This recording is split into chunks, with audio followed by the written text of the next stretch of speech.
Everyone, welcome to digital platform of success tree Himachal Pradesh. हाँ जी, कैसे हैं आप सब? हाँ जी, आज मैं आपके पास लेकर आई हूँ टॉप 10 क्वेश्चंस ऑफ रीजनिंग। हाँ जी, ये जो 10 क्वेश्चन मैंने उठाए हैं एक पेपर से उठाए, क्लर्क का पेपर था उसमें से उठाए हैं। तो चलिए देखते हैं पेपर में किस तरह के क्वेश्चन आए हुए हैं रीजनिंग के। अब देखिए, रीजनिंग में इंपॉर्टेंट टॉपिक होता है blood relationship, coding decoding, distance and direction, series, उसी में से ही क्वेश्चन आते हैं। सिलॉजिज्म हो गया, तो यही क्वेश्चंस आपके इस पेपर में करवा रही हूं मैं। तो चलिए, फर्स्ट क्वेश्चन क्या है हमारा, डिस्टेंस एंड डायरेक्शन का। अब डिस्टेंस एंड डायरेक्शन के इस क्वेश्चन को करने से पहले हम एक बारी डायरेक्शंस देख लेते हैं। We have 4 types of direction, north, south, west, east. ठीक है जी, नॉर्थ कहाँ होता है? ऊपर होता है। साउथ कहाँ होता है? नीचे। वेस्ट इधर और ईस्ट इधर। So we have 4 types of direction. तो चलिए अब क्वेश्चन में पढ़ते हैं क्या कह रहा है। Ram is facing south and he turns right 40 metre. Ram south facing है, तो ये ले गई मैं नीचे। अब उसने राइट टर्न लिया, तो अब इन क्वेश्चंस में आपने राइट टर्न और लेफ्ट टर्न बहुत ध्यान से लेना है। अब वो इस तरह से जा रहा है, तो इस तरह से जा रहा है, तो राइट टर्न कहाँ होगा? इस साइड। ठीक है जी, राइट टर्न कहाँ होगा? इस साइड। तो उसने 40 मीटर राइट टर्न लिया, ये आ गया। अब उसने अगेन राइट टर्न लिया और कितने मीटर गया? 20 मीटर। अब देखिए, वो इस तरह से जा रहा है, इस तरह से। तो जब इस तरह से जाएंगे तो राइट टर्न कहाँ होगा? ऊपर होगा। तो 20 मीटर, ये आ गया राइट टर्न, 20 मीटर। अब आगे बढ़ते हैं, फिर उसने लेफ्ट टर्न लिया और 20 मीटर गया। अब देखिए, ऐसे जा रहा है, तो जब ऐसे जाएगा तो लेफ्ट टर्न इधर हो जाएगा 20 मीटर। तो आपको जो लेफ्ट टर्न और राइट टर्न है बहुत ध्यान से मार्क करने हैं, नहीं तो आंसर गलत हो जाएगा जी। आगे उसने कहा, फिर उसने राइट टर्न लिया और 40 मीटर गया। अब इस तरह से जा रहा है, ठीक है, फेसिंग वेस्ट। तो राइट टर्न कहाँ होगा? ऊपर। देखिए, मेरा ये राइट हैंड है, तो राइट टर्न कहाँ हो गया? ऊपर। तो अब वो ऊपर गया और कितने मीटर गया जी? 40 मीटर। फिर राइट टर्न लिया और कितने मीटर गया? 120 मीटर। अब 120, ये देखिए, ये 40, ये 20, यानी कि ये आया 60। अब वो यहां पहुंच गया। ठीक है जी, 120 मीटर। अब क्वेश्चन रीड करते हैं। क्वेश्चन में पूछा क्या था जी? जो क्वेश्चन में पूछा था, in which direction is he from the starting point. वो कौन सी डायरेक्शन में है स्टार्टिंग पॉइंट से? तो ये रहा स्टार्टिंग पॉइंट। तो स्टार्टिंग पॉइंट से वो कौन सी डायरेक्शन में, ये निकालने के लिए आपको यहाँ पर चार्ट बना लेना है, जहां से पूछा है north, upward, south, west, east. तो वो कौन सी डायरेक्शन में है? North east. तो इस क्वेश्चन का आंसर क्या आना था? Option number A. चलिए, इसी के साथ नेक्स्ट क्वेश्चन की तरफ बढ़ते हैं, जो पेपर में पूछा गया है। क्वेश्चन क्या है? रजत गोज टुवर्ड्स ईस्ट 12 किलोमीटर। रजत ईस्ट गया 12 किलोमीटर। ईस्ट मींस इस साइड। ठीक है, फिर उसने साउथ वेस्ट टर्न लिया। अब ये साउथ वेस्ट टर्न क्या है? हाँ जी, this is north, south, west, east. तो साउथ वेस्ट मींस इस तरह से। तो इस तरह से उसने टर्न लिया। तो इस तरह से उसने टर्न लिया और कितने किलोमीटर गया? 12 किलोमीटर। अब देखिए, साउथ वेस्ट मींस इस तरह से, तो इसे क्या बोलते हैं? 45 डिग्री टर्न। ठीक है जी, तो ये 45 डिग्री टर्न हो गया। ऐसे जा रहा था, ऐसे गया, तो साउथ वेस्ट 12 किलोमीटर। फिर उसने नॉर्थ वेस्ट टर्न लिया और 12 किलोमीटर गया। अब नॉर्थ वेस्ट, हाँ जी, ये रहा नॉर्थ, ये है वेस्ट, तो ऐसे आ गया। तो ये आपका नॉर्थ वेस्ट आ गया और 90 डिग्री का टर्न हो जाएगा। तो अब ऐसे 90 डिग्री का टर्न लिया, ये आ गया। ठीक है जी, 90 डिग्री का टर्न लिया, ये आ गया, और ये भी 12 किलोमीटर का है। सो क्वेश्चन में क्या पूछ रहा है? With respect to the point from where he started. हाँ जी, जहां से उसने स्टार्ट किया, अब वो कहां पर है, कौन सी डायरेक्शन में है? तो देखिए, ये उसकी स्टार्टिंग डायरेक्शन थी। ठीक है, यहां से उसने स्टार्ट किया था, तो वो कौन सी डायरेक्शन में है? तो इसे क्या बोलेंगे? वेस्ट। तो वो कौन सी डायरेक्शन में है? वेस्ट डायरेक्शन में। So answer of this question is option number B. चलिए, इसी के साथ नेक्स्ट क्वेश्चन की तरफ बढ़ते हैं। नेक्स्ट क्वेश्चन क्या है? नेक्स्ट क्वेश्चन आ गया हमारा ब्लड रिलेशनशिप का।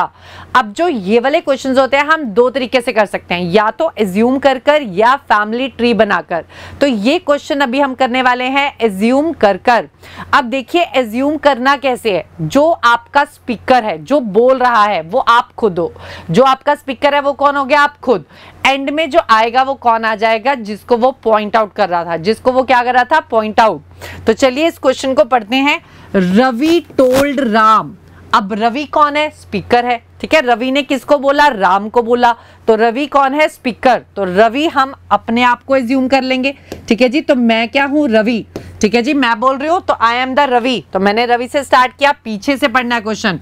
हाँ जी, जब भी क्वेश्चन को एज्यूम करके करेंगे, जब भी हम क्वेश्चन को क्या करेंगे, एज्यूम कर तो हमने क्वेश्चन को कहाँ से स्टार्ट करना है, स्पीकर के साथ। सो हमने क्वेश्चन को कहाँ से स्टार्ट करना है, स्पीकर से।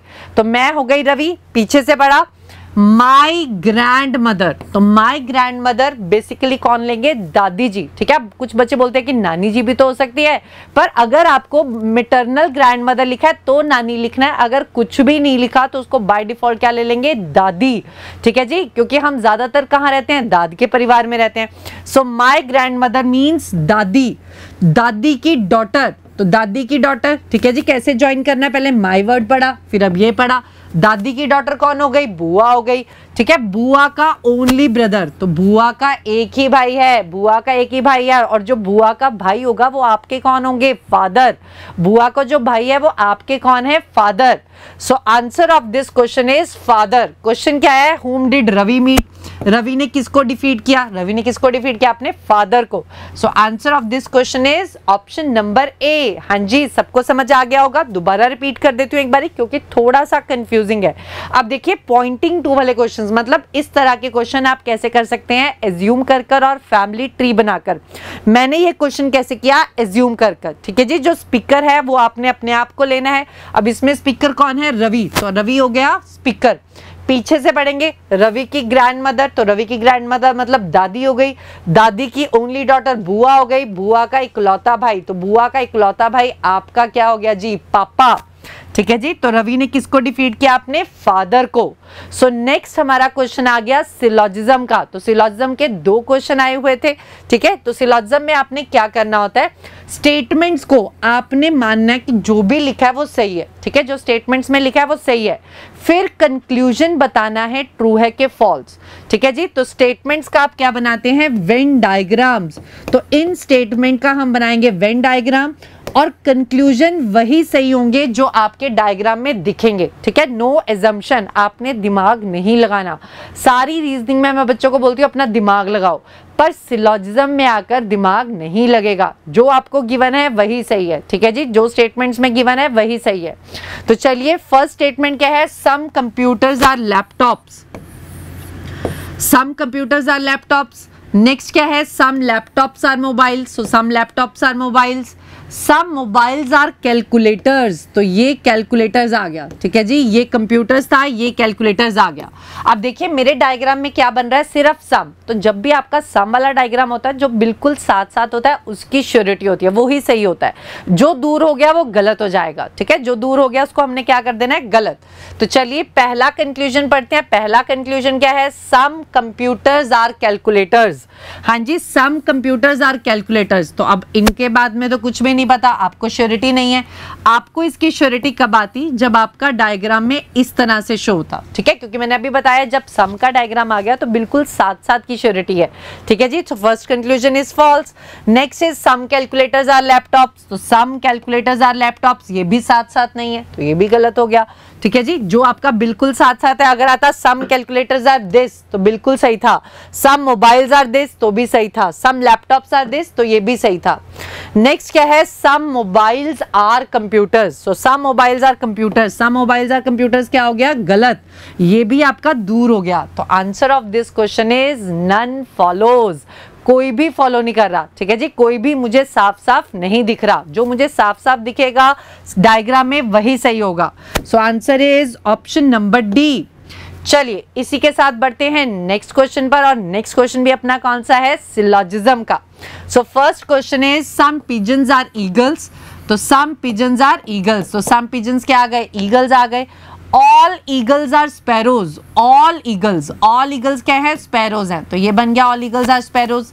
सम स्पैरोज आर नॉट पिजन्स, वो कह रहा है कुछ स्पैरोज ऐसे हैं जो पिजन्स नहीं हैं।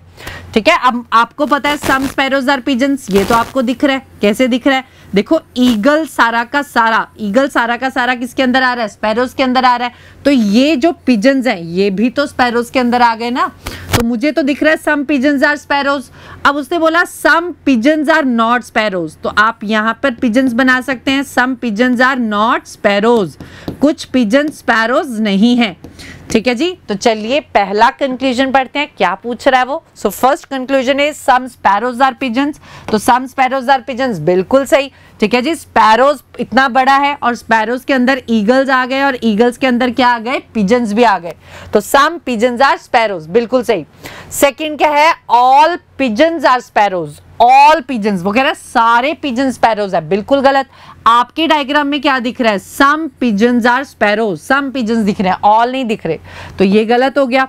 Next is all eagles are pigeons, so all eagles are pigeons, ये भी गलत। आपको क्या दिख रहा है? सम ईगल्स आर पिजन्स, आपको दिख रहा है सिर्फ इतना, आपको दिख रहा है क्लास के कुछ बच्चे पास हुए, सिर्फ इतना दिख रहा है, तो आप ऑल क्लासेस पास नहीं कर सकते। आपको क्या दिख रहा है? सम क्लासेस पास, तो कुछ पता है, ऑल नहीं कंसिडर होगा, तो थर्ड वन इज इनकरेक्ट।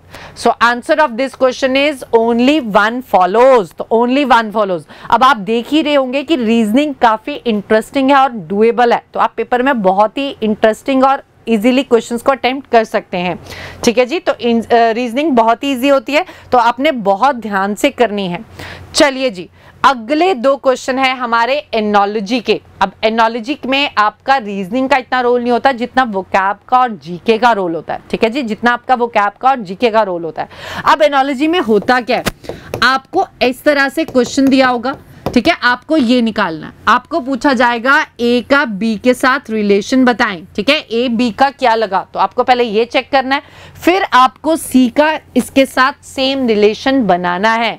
तो अब इसमें आपके अलग अलग तरह के क्वेश्चन आ जाते हैं, अल्फाबेट्स पे बेस्ड आ जाते हैं, जीके पे बेस्ड आ जाते हैं, वोकैब पे बेस्ड आ जाते हैं। ठीक है जी, तो अलग अलग तरह से क्वेश्चन आ जाते हैं और इसमें गलत होने के चांसेस भी बहुत ज्यादा है। पर आपका पेपर हिंदी में भी आता है तो आपको गलत होने के चांसेस कम हो जाता है। क्यों? क्योंकि अगर आपकी वोकैब अच्छी नहीं है तो आप उस क्वेश्चन को हिंदी में देख लोगे तो फिर बिल्कुल सही हो जाएगा। तो चलिए इस क्वेश्चन को देखते हैं क्या कह रहा है। Kidney is related to nephrology. अब देखिए किडनी की स्टडी को, ठीक है, किडनी की सारी स्टडी को क्या बोला जाता है? नेफ्रोलॉजी। ऐसे ही ब्रेन की स्टडी को क्या बोला जाता है? Neurology, neurology. ठीक है जी, अगर आपके ब्रेन में कोई दिक्कत है या अगर आपके किडनी में कोई दिक्कत है तो आप कौन से डिपार्टमेंट में जाते हो? नेफ्रोलॉजी डिपार्टमेंट में जाते हो दिखाने के लिए। अगर आपके ब्रेन में कोई दिक्कत है तो आप कहाँ जाएंगे? न्यूरोलॉजी। अगर आपके हार्ट में कोई दिक्कत है तो कौन से डिपार्टमेंट में जाते हैं? कार्डियोलॉजी। ठीक है जी, तो अलग अलग डिपार्टमेंट्स होते हैं। तो ऐसे ही ब्रेन की स्टडी को क्या बोला जाता है? न्यूरोलॉजी। ठीक है, किडनी की स्टडी को क्या बोला जाता है? नेफ्रोलॉजी।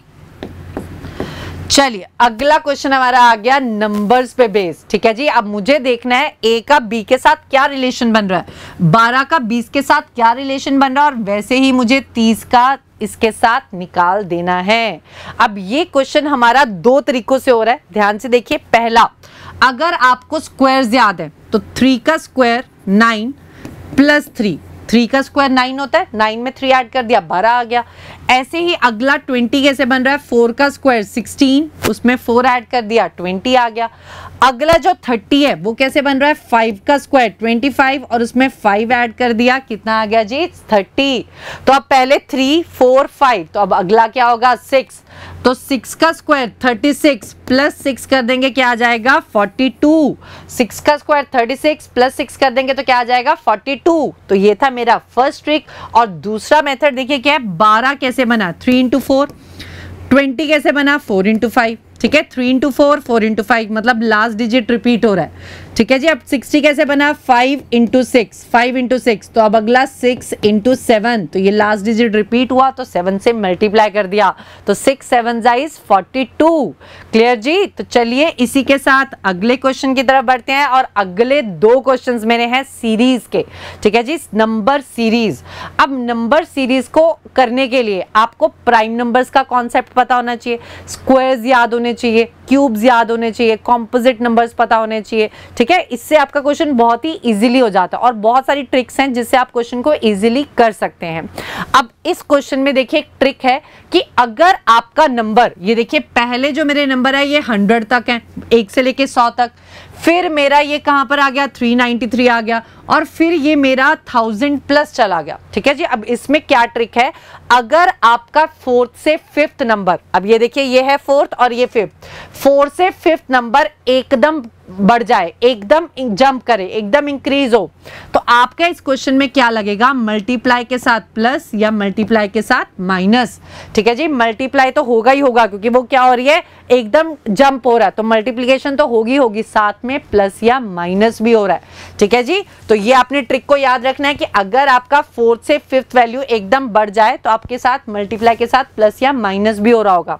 तो चलिए इसमें समझते हैं क्या हो रहा है। 14 को 2 से मल्टीप्लाई किया, 28 में 3 ऐड कर दो तो 31 आ गया, ठीक है जी। तो 2 से मल्टीप्लाई हो रहा है और 3 क्या हो रहा है, ऐड हो रहा है। अगला चेक करें तो 31 इंटू 3, 31 को 3 से मल्टीप्लाई किया, कितना आ गया जी 93, 93 में 4 ऐड कर दिया जी 97। अब आपको कॉन्सेप्ट पता लग गया होगा, 2 से मल्टीप्लाई 3 ऐड, फिर 3 से मल्टीप्लाई 4 ऐड, तो अगले में क्या होगा जी, इंटू 4 प्लस 5 इंटू 5 प्लस 6। तो अब मुझे पीछे जाना है, तो पीछे क्या होगा, इंटू 1 प्लस 2, इंटू 1 प्लस 2, तो इंटू 1 प्लस 2 यानी कि मुझे 14 में से 2 को कम कर दें, तो 14 में से 2 को कम कर देंगे 12, 12 को 1 से मल्टीप्लाई कर देंगे तो क्या आ जाएगा जी 12। सो answer of this question is 12। अगर मैं यहाँ पे 12 पुट कर दूं तो 12 1 जा 12, 12 में 2 ऐड किया 14। क्लियर जी। तो आपको क्या क्या चीजें याद रखनी है, आपको ध्यान में रखना है जी। चलिए अब नेक्स्ट क्वेश्चन भी अपना सीरीज का है, अब इसमें एक अलग ट्रिक लग रहा है। क्या ट्रिक लग रहा है, ध्यान से देखिए। अगर आपका ये देखिए पहले था 6 फिर 4, 6 4 फिर उसके बाद इंक्रीजिंग में जा रहा है, 4 5 11 189, ठीक है। 6 से पहले एक बार वैल्यू कम हुई, एक बार वैल्यू क्या हुई कम, फिर सीधा अप ही जा रही है। तो पहले एक वैल्यू कम हो रही है और फिर क्या जा रही है, अप जा रही है। तो जब ऐसा क्वेश्चन हो तो इसमें भी कुछ मल्टीप्लाई होगा, और मल्टीप्लाई 1 या मल्टीप्लाई 0.5, क्योंकि जब आपकी वैल्यू डिक्रीज हो रही है तो मल्टीप्लाई 1 या मल्टीप्लाई 0.5, और साथ में प्लस माइनस भी आ रहा होगा, ठीक है, प्लस या माइनस भी आ रहा होगा।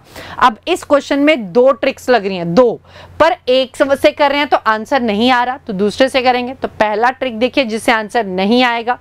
अब देखिए 6 को अगर मैं 0.5 से मल्टीप्लाई करूं तो यानी कि 6 का हाफ कितना होता है 3, 3 में प्लस 1 कर दिया 4 आ गया। ऐसे ही 4 को अगर मैं 1 से मल्टीप्लाई कर दूं 4 आ गया, तो प्लस 1 कर दूं तो अपना 5 आ गया। तो क्या हो रहा है, इंटू 5 प्लस 1 इंटू 1 प्लस 1। अब इसमें देखिए इंटू 2 प्लस 1, 5 2 जा 10 प्लस 1। अब देखिए जो मल्टीप्लाई हो रहा है, पहले आधा था फिर 1 हो गया यानी कि आधे का डबल, फिर 1 था फिर 2 हो गया 2 का डबल। तो अब अगला क्या बनेगा 4 प्लस 1, फिर अगला क्या बनेगा 8 प्लस 1। तो अगर मैं 11 को 4 से मल्टीप्लाई करूं तो 44, 44 में प्लस 1 करूं तो 45, ठीक है जी। तो 45 मेरी ऑप्शन में भी है, पर अगर मैं आगे चेक करती हूं तो आगे नहीं हो रहा। 45 को अगर मैं 8 से मल्टीप्लाई करूं तो 8 5 जा 40, पीछे आ गया 0, और 0 में अगर मैं 1 ऐड करूंगी तो लास्ट डिजिट क्या आएगा 1 आएगा, और पीछे क्या दिया हुआ है जी 9, ठीक है जी, पीछे क्या दिया हुआ है 9। तो इट मींस ये ट्रिक फॉलो नहीं कर रहा।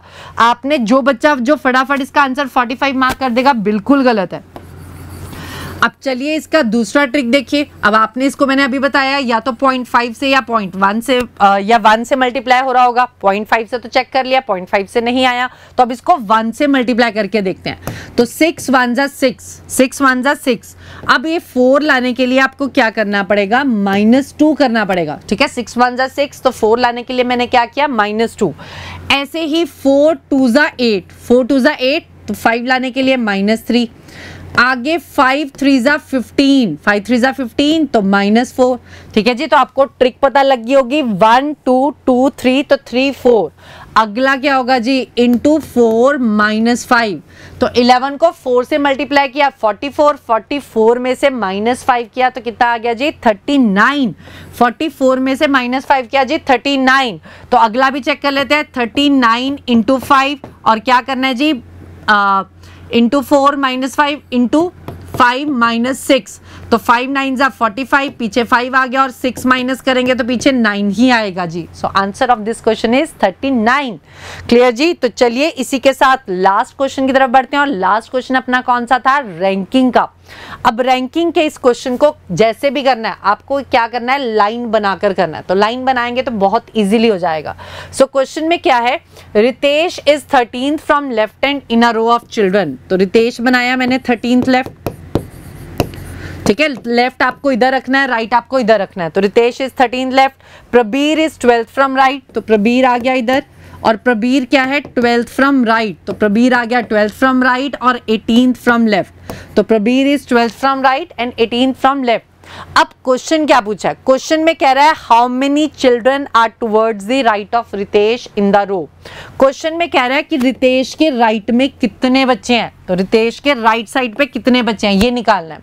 अब ये निकालने के लिए आपको क्या करना पड़ेगा, रितेश का रैंक राइट हैंड साइड से निकालना पड़ेगा। तो रितेश का रैंक राइट हैंड साइड से निकालने के लिए आपको टोटल स्टूडेंट्स निकालने हैं। तो टोटल स्टूडेंट्स निकालने का क्या फॉर्मूला होता है, 12 प्लस 18 माइनस 1। अगर आपको एक ही बच्चे का रैंक आगे और पीछे से दिया हुआ है, एक ही बच्चे का रैंक आगे और पीछे से दिया हुआ है, तो दोनों को ऐड करेंगे और माइनस 1 करेंगे। तो that is 30 minus 1 29। So 29 students हो गए आपके टोटल। अब मुझे रितेश का रैंक राइट से निकालना है। तो रितेश का रैंक राइट से निकालने के लिए आपके पास क्या फॉर्मूला है, अगर आपको किसी भी बच्चे का राइट हैंड साइड से रैंक निकालना है तो फॉर्मूला है total plus 1 minus left hand side. तो टोटल स्टूडेंट्स आ गए 29 प्लस 1 माइनस किया 13, तो 30 में से 13 गए, 30 में से 13 गए 17। तो रितेश राइट से कितना आ गया, 17। तो रितेश राइट से 17 आया है। इट मीन्स उसके राइट पे कितने बच्चे हैं, 16।